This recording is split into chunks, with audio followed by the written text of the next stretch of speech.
तो चलिए बच्चों, एमसीक्यू देख रहे थे अपन, उसमें मैं आपको ऑल्टरनेट क्वेश्चंस करवा रहा था। तो अभी लास्ट क्लास में अपन ने लास्ट लेक्चर में 15 तक हुआ था। नेक्स्ट क्वेश्चन नंबर 17 है ना। क्या question? Two small conducting spheres of equal radius have charges plus 10 microcoulomb and minus 20 microcoulomb respectively and placed at a distance capital R from each other experience force F1.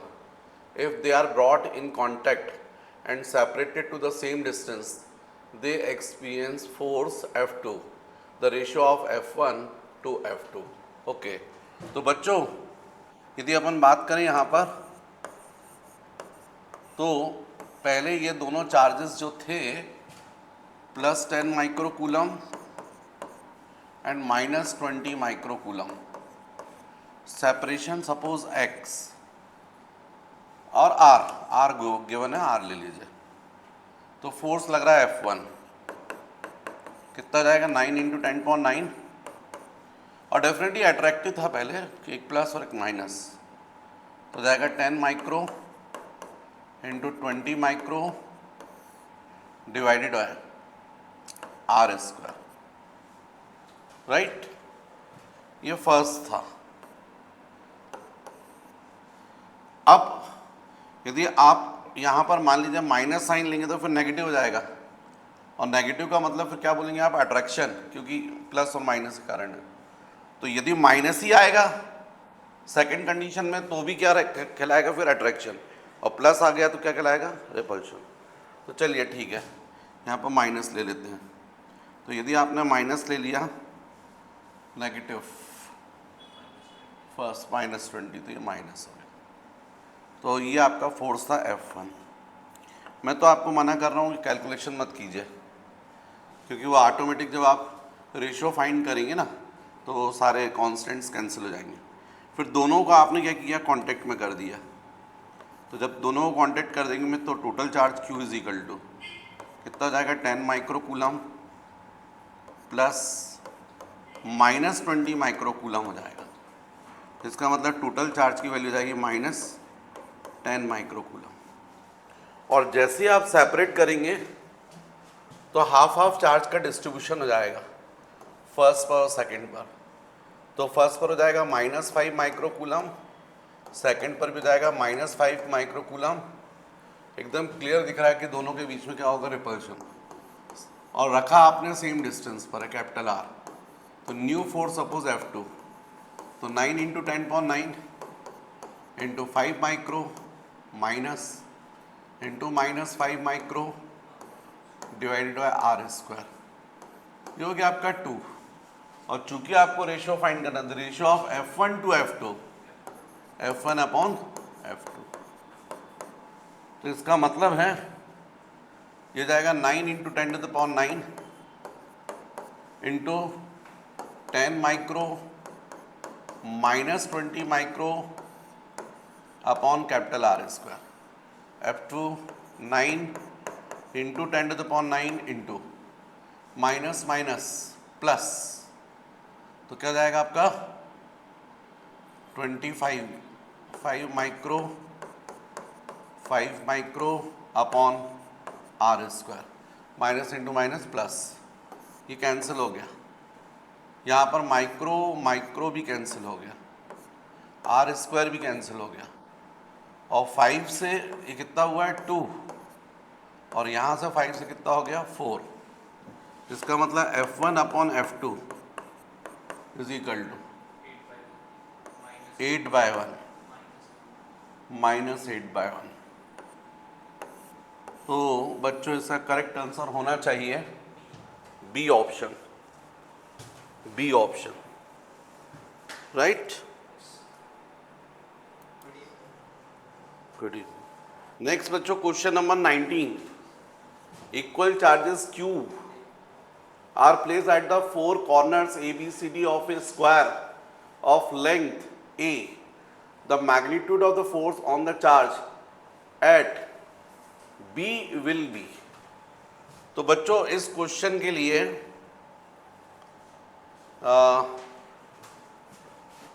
चलिए यही diagram बनाता हूँ मैं। Square बोला गया है, तो हमको स्क्वायर बोला गया है कि जो स्क्वायर है वो ये ऐसा, राइट।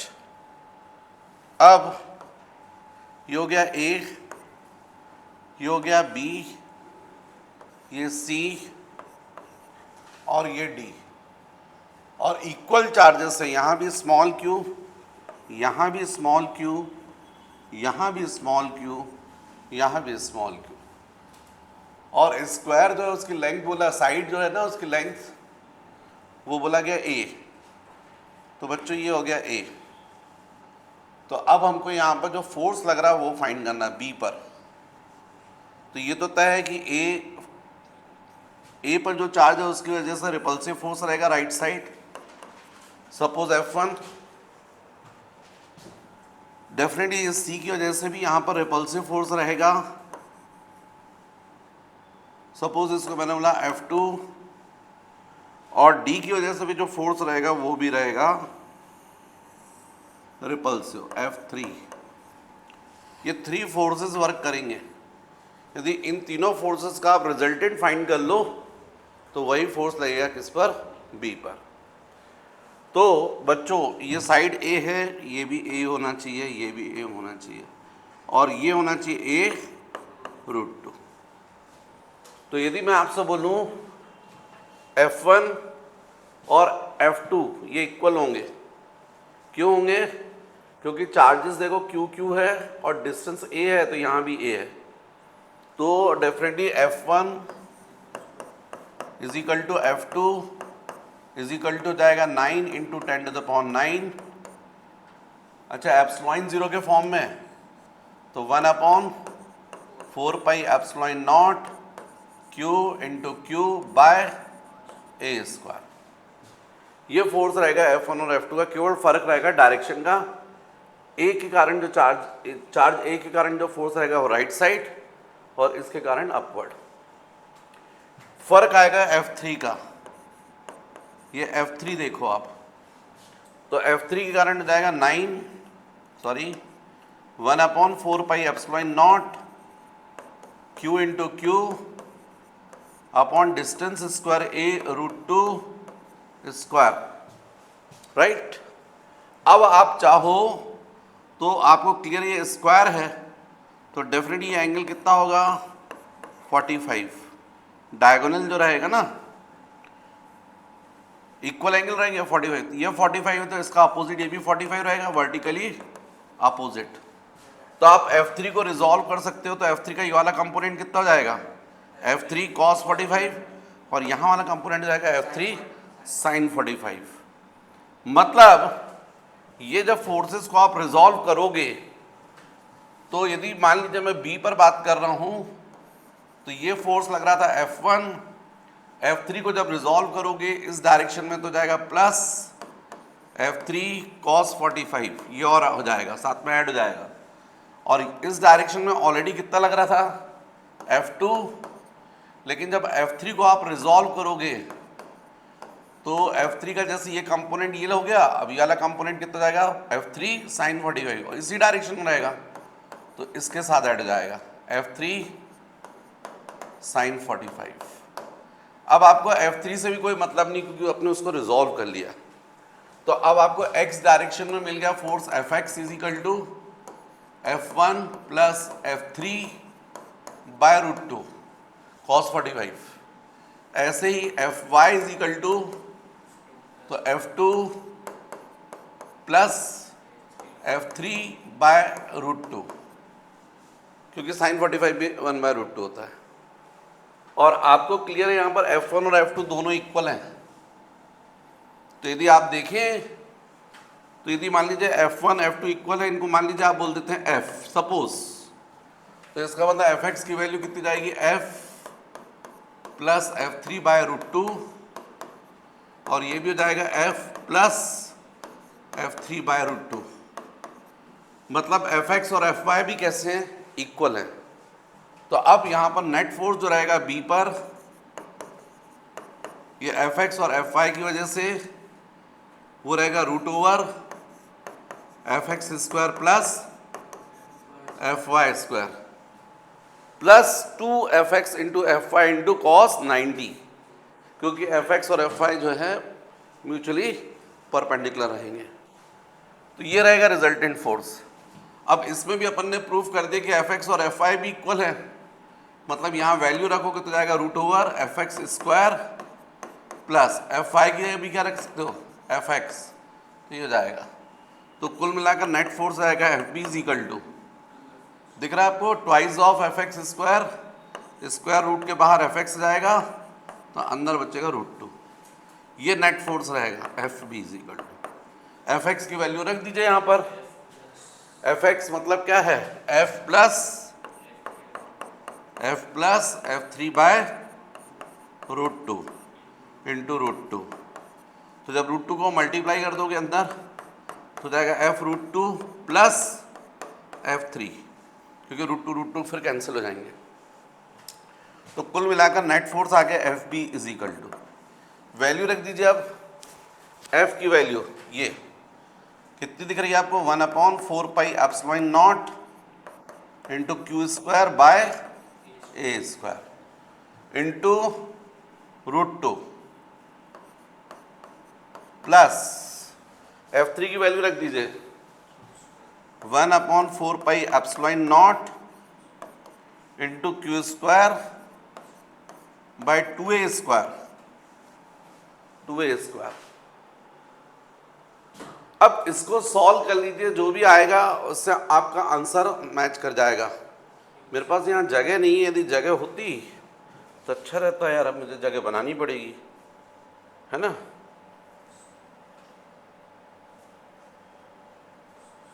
तो ये आंसर आया। तो इसमें 1/4 pi epsilon naught Q square by a square को कॉमन निकाल दो, तो अंदर क्या बचेगा root 2 plus 1/2 C, right, C answer आ जाएगा, सी आंसर आ जाएगा। क्या आएगा net force F B is equal to 1/4 pi epsilon naught Q square by a square, आपने कॉमन निकाल लिया तो अंदर कितना बचेगा ये देखो रूट 2 प्लस 1/2, कितना बोला अपन ने रूट 2 प्लस 1/2। इसका मतलब net force F B is equal to 1/4 pi epsilon naught into Q square by a square into 2 root 2 plus 1/2। इसी को देखो आप, ये कौन सा आंसर है सी है, हाँ ये है C, 1 plus 2 root 2/2 C answer. Copy कर लीजिए। नेक्स्ट क्वेश्चन बच्चों बोर्ड पर है, थ्योरेटिकल क्वेश्चन है। मैंने bodies earth connected electrons from earth flow into the body, this means the body is, यदि कोई बॉडी है मान लीजिए ऐसा और उसको आप अर्थिंग दे रहे हैं और अर्थ दे रहे हैं, तो इलेक्ट्रॉन यदि यहाँ से ऐसे चल रहे हैं अर्थ टू बॉडी, इसका मतलब है कि बॉडी पर इलेक्ट्रॉन की क्या थी डेफिशिएंसी, उसको फुलफिल की गई है। इलेक्ट्रॉन की डेफिशिएंसी का मतलब बॉडी क्या थी पॉजिटिव चार्ज, इसका मतलब इसका आंसर होगा charge positively, right. Next question 23rd, the ratio of electrostatic and gravitational force acting between electron and proton separated by distance 5 into 10 to the power minus 11 meter will be। तो बच्चों हमको electrostatic force Fe और gravitational force Fg ये ratio बताना है। हमको separation दिया है किसके बीच का, प्रोटॉन और इलेक्ट्रॉन। तो इलेक्ट्रिक फोर्स क्या होगा 9 into 10 to the power 9, charge on proton E, charge on electron E upon distance square R square. Gravitational force क्या होगा 6.67 into 10 to the power -11, mass of proton mass of electron upon distance square. तो distance तो ये are square क्या हो गया, cancel.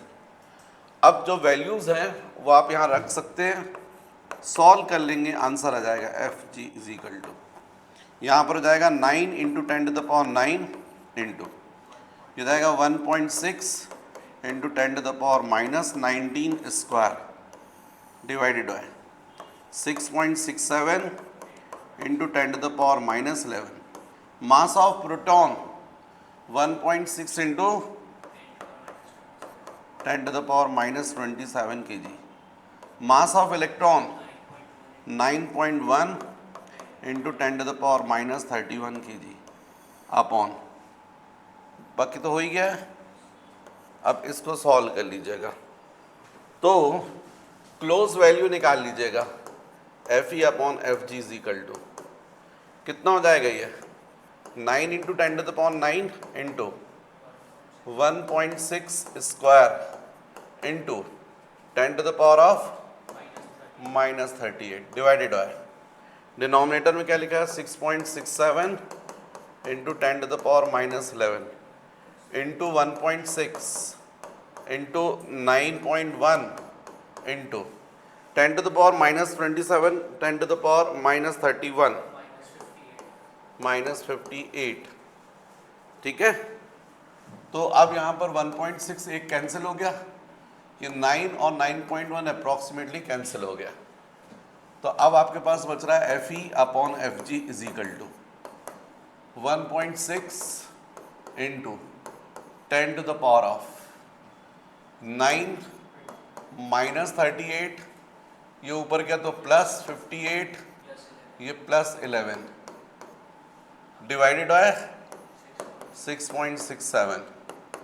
तो बच्चों यदि अपन यहाँ पर 0.0 लगा दें तो ये जाएगा 160/667 और ये जाएगा इंटू 10⁻। यहाँ पर ये कितना आ रहा है +20 ना, 38 48, ये 58 लिखा था ना, तो ये +20 आ रहा है, +20 और ये 20 40 हो जाएगा अपॉन दिस, ये आ जाएगा। तो इसमें से कौन सा आंसर सही होना चाहिए, तो मुझे लगता है ये 160 और 661, एक ज़ीरो और यहाँ शिफ्ट कर देते, तो 160 एक और ज़ीरो कर दो, 667 इंटू 10⁻39 और ये अप्रॉक्सीमेटली 2.36 ए ऑप्शन दिख रहा है मुझे तो, क्योंकि अप्रॉक्सीमेटली ये 2.36 मुझे दिख रहा है इंटू 10⁻39।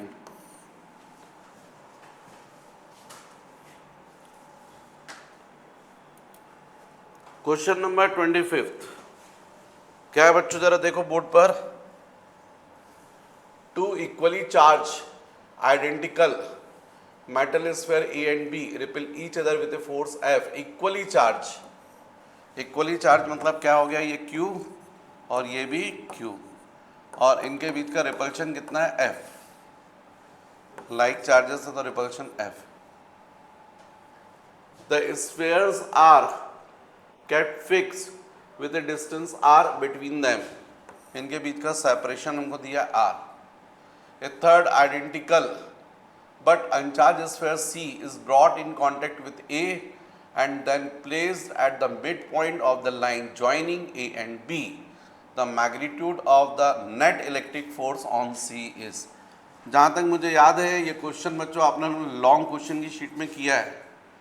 यदि ये A चार्ज है, ये B चार्ज है और आपने एक अनचार्ज को A से टच कर दिया है, तो अनचार्ज है वो तो C, A पर चार्ज है और जैसे आप सेपरेट करोगे तो हाफ हाफ चार्ज का डिस्ट्रीब्यूशन हो जाएगा। उसके बाद आपने क्या किया, A को वहीं रखा तो A पर चार्ज Q/2 रह गया, B पर चार्ज Q है और C को कहाँ रख दिया, मिड पॉइंट पर यहाँ पर, और C कितना चार्ज ले गया, Q/2। C कितना चार्ज ले गया, Q/2। तो हमको मैग्नीट्यूड फाइंड करना है, the magnitude of net electric force on C इस पर। तो डेफिनेटली फर्स्ट चार्ज उसको रिपेल करेगा राइट साइड, यदि मैं इसको 1 नंबर दे दूँ, इसको 2 दे दूँ, इसको 3, तो डेफिनेटली थर्ड पर ये फोर्स लगेगा F31 right side repulsive force, और 2 भी इसको रिपल करेगा, तो इस फोर्स को देंगे अपन F32। तो फिर 3 पर नेट फोर्स हो जाएगा, net force on 3 is equal to, definitely मुझे लग रहा है, देखो ये चार्ज का क्योंकि मिड में रखा आपने, तो टोटल डिस्टेंस r है, तो ये डिस्टेंस कितना हो गया r/2, और ये डिस्टेंस भी कितना हो गया r/2। तो डिस्टेंस इक्वल है, लेकिन चार्जेस का प्रोडक्ट जिसका ज़्यादा होगा फोर्स उसका ज़्यादा होगा। तो आपको दिख रहा है 2 और 3 के चार्जेस का प्रोडक्ट ज़्यादा होगा, 1 और 2 के चार्जेस का प्रोडक्ट कम होगा, क्योंकि ये Q/2 है, Q/2 है। तो इसका मतलब कौन सा फोर्स ग्रेटर होगा, F32। मतलब C पर नेट फोर्स किस तरफ लगेगा, टुवर्ड्स A। कितना लगेगा, F32 माइनस F31। अब हमको क्वेश्चन में ये बोला गया था पहले से कि ऑलरेडी ये जो फोर्स था वो F था, तो इसकी वैल्यू हमको पता थी। चलिए जाने दीजिए, अभी बाद में देखेंगे उसको, अभी तो इसको करते हैं। F32 is equal to, sorry F3 is equal to F32 force on third by second, बताएं मुझे कितना हुआ, 9 into 10⁹, 9 into 10⁹ into Q/2 into Q upon R/2 square, और F31 बताएं, 9 into 10⁹ Q/2 upon R/2 square. इसका मतलब net force on 3 F3 is equal to, तो आपको दिख रहा है यहाँ पर 9 into 10⁹ into Q square by R square, ये कॉमन निकल गया, तो यहाँ पर कितना बचेगा, 1/2 अपॉन 1/4 माइनस यहाँ पर रहेगा 1/4 अपॉन 1/4, बाकी कॉमन निकल गया। तो यदि आप और ध्यान दें तो हमको शुरू में बोला गया है ये वाला फोर्स F है, F कितना है, 9 into 10⁹ into Q square by R square, ये फोर्स ऑलरेडी F था, इसकी वैल्यू को हम यहाँ सब्स्टिट्यूट कर सकते हैं। तो F3 थर्ड पर नेट फोर्स कितना जाएगा, F इंटू, ये वैल्यू सॉल्व करोगे तो 4 ऊपर चला जाएगा, तो जाएगा 4/2 माइनस, ये तो कैंसिल हो जाएगा, तो कितना जाएगा 1, इसका मतलब ये जाएगा 2 माइनस 1 1, तो F3 इज इक्वल टू क्या जाएगा, F। तो इसका मतलब इस क्वेश्चन का करेक्ट आंसर रहेगा A option, right. Next question बच्चों बोर्ड पर है, an infinite number of charges each of 1 microcoulomb are placed on the x axis with coordinates x is equal to 1 2 4 8 and infinite. If the charge of 1 coulomb is kept at the origin, then what is the net force acting on 1 coulomb charge? Okay, ये हो गया बच्चों origin, यहाँ पर कितना charge है 1 coulomb, यहाँ से नेक्स्ट चार्ज यहाँ रखा है कितने डिस्टेंस पर, 1 पर, नेक्स्ट चार्ज यहाँ रखा है 2 पर, नेक्स्ट चार्ज कहाँ रखा गया है 4 पर, नेक्स्ट चार्ज कहाँ रखा गया है 8 पर, ऐसा अप टू इन्फाइनाइट है, और सारे चार्जेस की वैल्यू 1 कूलम है, 1 कूलम है, 1 कूलम है, 1 कूलम है, ऐसे इन्फाइनाइट चार्जेस रखे हुए, ऐसा क्वेश्चन में बोला 1 microcoulomb, sorry an infinite number of charges, each of charges 1 microcoulomb, sorry ये 1 माइक्रोकूलम के चार्जेस हैं, 1 microcoulomb 1 microcoulomb 1 microcoulomb 1 microcoulomb up to infinite रखें। अब इन सब की वजह से जो C है, ये ओरिजिन पर जो चार्ज है, इस पर हमको नेट फोर्स फाइंड करना है F। तो तय है कि फर्स्ट चार्ज भी इसको क्या करेगा, रिपेल करेगा, सेकंड भी इसको रिपेल करेगा, थर्ड भी रिपेल करेगा, फोर्थ भी रिपेल करेगा। इन सब के कारण जो है फोर्स लेफ्ट साइड रहेगा। ये सारे फोर्स क्या हो जाएंगे, ऐड हो जाएंगे। तो इस पर जो नेट फोर्स लगेगा F, वो कितना होगा, F is equal to F1 plus F2 plus F3 and so on up to infinite. जितने चार्जेस है सबके कारण जो फोर्स लग रहा है सबका समीशन। अब आपको ये निकालना पड़ेगा, तो net force F is equal to, मुझे बता सकते हो F1 की वैल्यू कितनी होगी, 9 into 10.9 into 1 coulomb into 1 micro coulomb divided by distance square 1 square. Next हो जाएगा 9 into 10.9 into 1 coulomb into 1 micro coulomb upon 2 square. Next 9 into 10 to the power 9 into 1 coulomb into 1 micro coulomb upon 4 square and so on up to infinity. तो ये F is equal to, common निकल गया 9 into 10.9 1 micro, ये common निकल गया, 1 coulomb into 1 micro coulomb common निकल गया। तो अंदर बचेगा 1/1 plus 1/2 square, 1/2 square 1/4, next 1/16, next होता तो क्या होता है 64 होता है ना, 8 स्क्वायर अप टू इनफाइनाइट। तो ये हो जाएगा बच्चों F is equal to 9 into, ये माइक्रो का मतलब 10 to the power -6 into 10 to the power 9, 3 आ जाएगा। और ये बच्चों GP दिख रही है आपको, कॉमन रेशो कितना है 1/4, और हमको मालूम है यदि GP इनफाइनाइट टर्म्स की हो तो सम ऑफ इनफाइनाइट टर्म्स होता है A अपॉन 1 माइनस R।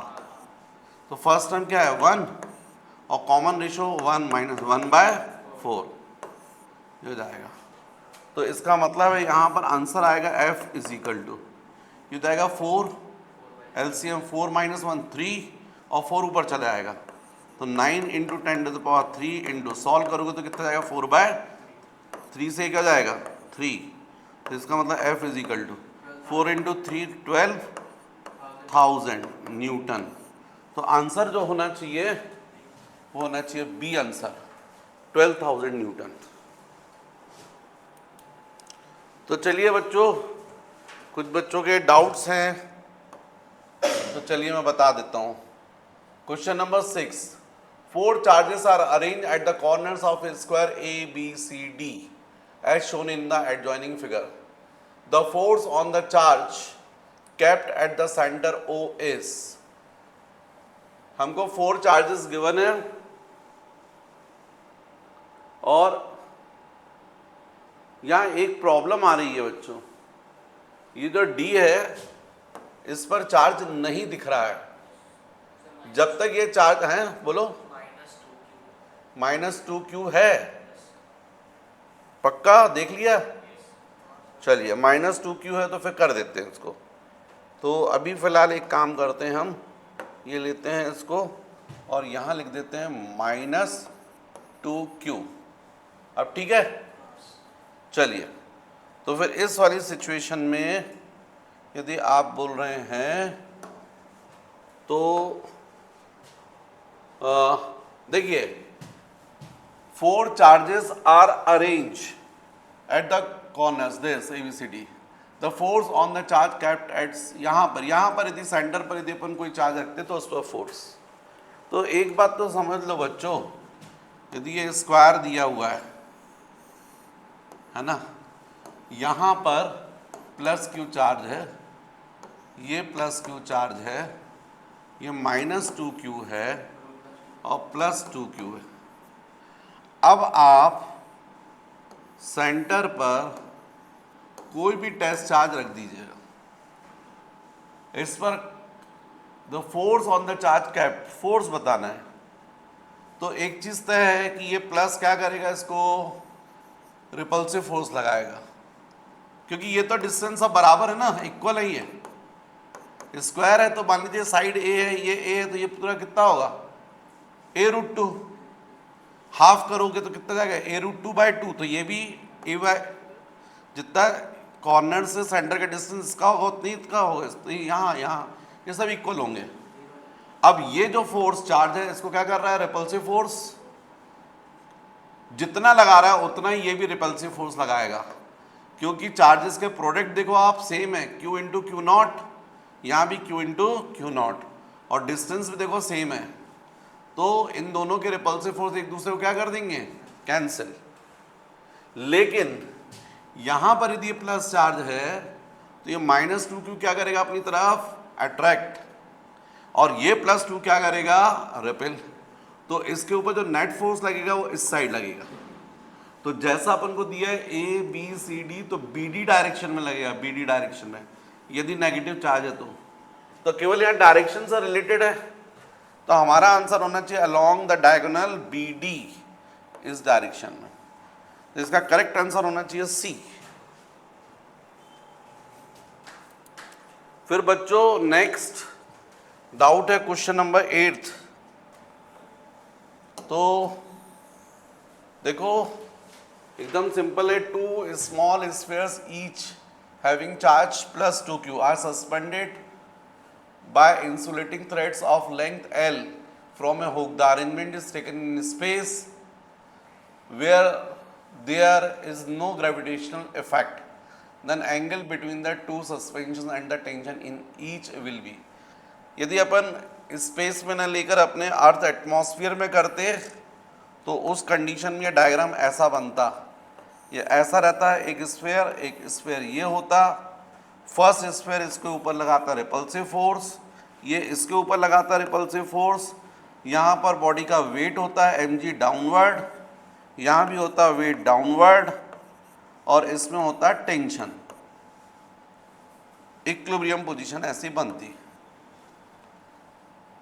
लेकिन आप बोल रहे हैं क्वेश्चन में स्पेस में, तो ग्रेविटेशनल फोर्स तो फिर रह ही नहीं गया, ये mg तो है ही नहीं, तो केवल दोनों के बीच में क्या लगेगा, रिपल्सिव फोर्स। तो ये ऐसा है, ये इस साइड रहेगा। अब चूंकि स्ट्रिंग की लेंथ क्या कितनी है, ये भी L है और ये भी L है, तो सेंटर से जैसे ये O है ना, ये O से ये भी L हो जाएगी और ये भी L हो जाएगी। यहाँ पर भी ये चार्ज Q है और यहाँ पर भी चार्ज कितना Q है। फर्स्ट वाला इसको रिपेल करेगा और ये इसको रिपेल करेगा, तो कुल मिलाकर दोनों के बीच में जो रिपल्सिव फोर्स एंगल, ये कितना एंगल बनेगा, 180 डिग्री। तो 180 डिग्री मतलब एक ये और ये, इन तीनों में से कोई एक ऑप्शन होना चाहिए। लेकिन करेक्ट आंसर के लिए अब अपने को मैग्नीट्यूड भी निकालना पड़ेगा। तो रिपल्सिव फोर्स बोला F = 1/4πε0 into Q square upon 2L²। ऐसा कौन सा ऑप्शन दिख रहा है आपको, A। तो बस फिर क्या है, करेक्ट आंसर A हो जाएगा। ये हो गया बच्चों क्वेश्चन नंबर 8। नेक्स्ट बच्चों ये क्वेश्चन है, किसी का डाउट है, बोल रहा है electric charges are given 1 micro, -1 and 2 are placed in air at the corners A, B and C respectively of an equilateral triangle ABC having length of each side 10. The resultant force on the charge at C। Okay, तो हमको equilateral triangle बोला गया है। यदि equilateral triangle की बात करेंगे तो ये मान लीजिए इक्विलेटरल ट्रायंगल हो गया। अब इसमें यहाँ पर ये मान लीजिए A, ये B और ये C। यहाँ पर चार्ज बच्चों हैं 1 माइक्रोकूलम, यहाँ दिया -1 माइक्रोकूलम, और C पर दिया गया है 2 माइक्रोकूलम। तो हमको, और साइड गिवन है इक्विलेटरल ट्रायंगल की 10 की साइड है, तो हमको C पर जो फोर्स लग रहा है वो फाइंड करना, रिजल्टेंट फोर्स। तो ये 1 माइक्रोकूलम तो 2 माइक्रोकूलम को क्या करेगा, रिपल्सिव फोर्स। मैं मान लीजिए A को नेम दे देता हूँ 1, B को 2 और ये C को 3, तो इसको अपन बोल सकते हैं F31 force on third by first. जबकि आप देख रहे हो B क्या करेगा, अट्रैक्ट करेगा, तो इस फोर्स को आप क्या नेम दोगे, F32। ये दो फोर्स लग रहे हैं, इनका रिजल्टेंट फाइंड कर लो। इनका रिजल्टेंट फाइंड करना इसलिए इजी है क्योंकि इक्विलेटरल ट्रायंगल बोला है, तो ये एंगल कितना होगा 60, ये भी कितना होगा 60, ये भी कितना होगा 60, और ये जो लाइन है उसका पूरा टोटल एंगल कितना होगा 180। इसका मतलब ये दोनों फोर्स जो दिख रहे हैं F31 और F32, इनके बीच का एंगल कितना होगा 120। यदि दो फोर्सेस 120 डिग्री एंगल पर हैं तो उनका रिजल्टेंट फोर्स आप निकाल सकते हो। तो अब यहाँ पर नेट फोर्स होगा FC is equal to √F31 square plus F32 square plus 2 into F31 F32 into cos 120। cos 120 का मतलब होता है cos 180 माइनस 60, मतलब माइनस cos 60, मतलब माइनस हाफ। cos 120 की वैल्यू कितनी होती है, माइनस हाफ। तो इसका मतलब नेट फोर्स हो जाएगा √F31 square plus F32 square plus 2 into F31 F32 into minus half. ये मैंने कैसे निकाली है, तो ASTC मेथड से निकाली है। यदि आपसे नहीं बनती है तो बहुत गलत बात है, 12th में आने के बाद बनना चाहिए, और नहीं बन रही है तो आप मेरा जो प्लेलिस्ट है उस पर जो क्लास 11 का जो सिलेबस है उसमें फर्स्ट वीडियो देखिए, वो ASTC मेथड का है, वहाँ से आप सीख जाएंगे कैसे निकालते हैं। तो ये 2 क्या हो गया, कैंसिल। तो FC is equal to √F31 square plus F32 square minus F31 F32। बस अब आपको वैल्यू पर रखना है। तो मुझे बता सकते हो F31 की वैल्यू कितनी होगी, force on third by first, force on third by first 9 into 10.9 into 1 micro into 2 micro, 2 micro into 1 micro upon, ये 10 सेंटीमीटर डिस्टेंस है तो मीटर में करोगे तो 0.1 स्क्वायर। इसको सॉल्व कर लीजिएगा, 9 इंटू 2 कितना होता है 18, और बच्चों देखो माइक्रो माइक्रो मतलब 10⁻⁻12 और ये 10⁻⁹ मतलब कितना बचेगा 10⁻⁻3, तो ये जाएगा इंटू 10⁻⁻3। अभी ये 0.1 स्क्वायर भी है, 1/10 स्क्वायर मतलब 1/100, तो 100 ऊपर जाएगा, ऊपर 100 जब जाएगा तो ये 10⁻⁻3 में से 2 को अलग कर देगा, केवल क्या बचेगा 10⁻⁻1, तो कुल मिलाकर ये कितना जाएगा 1.8। ये किसकी वैल्यू आ रही है, F31 की। अब ऐसे F32 की वैल्यू निकाल लीजिए, 9 इंटू 10.9 इंटू, अब तो ये 2 और 1 ये भी हैं तो 2 माइक्रो, सेम आएगा बच्चों 0.1 स्क्वायर, ये भी 1.8 आ जाएगा। तो बस फिर तो कोई दिक्कत ही नहीं है। FC is equal to √,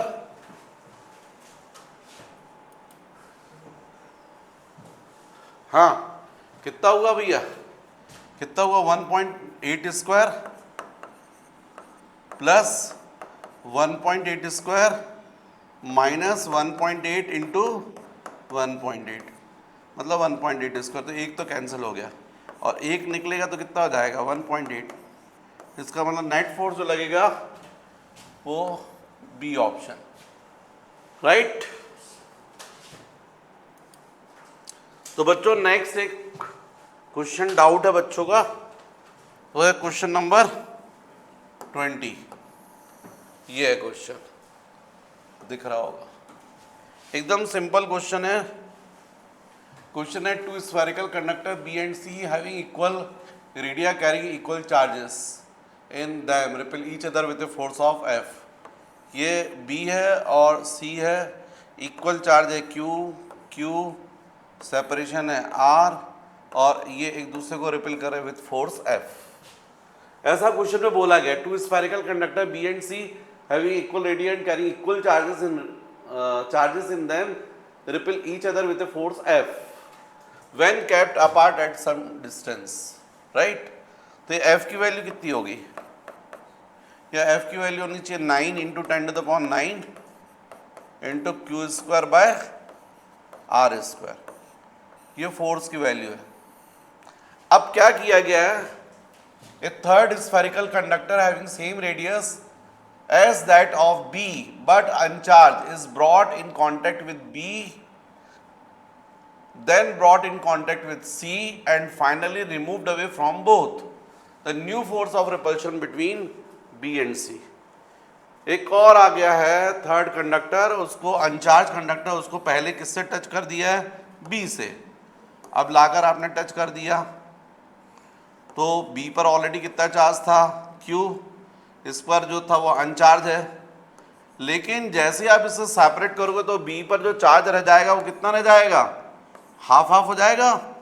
B पर चार्ज हो जाएगा Q/2 और ये थर्ड लेकर आए हो ना आप ए, उस पर भी चार्ज कितना हो गया Q/2 और इसको ले जाकर आपने किससे टच कर दिया है, सी से। सी पर ऑलरेडी चार्ज कितना था Q और ये एक कितना लेके भाग गया बी से Q/2, तो दोनों पर मिलाकर टोटल चार्ज कितना हो गया Q + Q/2, मतलब 3Q/2 हो गया, 3Q/2। अब उसके बाद फिर आपने A से भी हटा के उसको C से भी हटा दिया, तो फिर B पर जो चार्ज है वो कितना हो गया, Q/2 तो है ही, और इस पर कितना चार्ज हो जाएगा, 3Q/2 का हाफ अब रह जाएगा A पर और C पर, दोनों पर हाफ हाफ चार्ज डिस्ट्रीब्यूट। तो ये जो C है इस पर चार्ज कितना जाएगा, 3Q/2 और जो A जिसको आपने हटाया है वो भी ले गया कितना, इस चार्ज का हाफ। टोटल चार्ज इतना बचा था 3Q/2, इसका आधा कौन ले गया, वो A जिसको आपने हटा दिया, और आधा इस पर बचा है।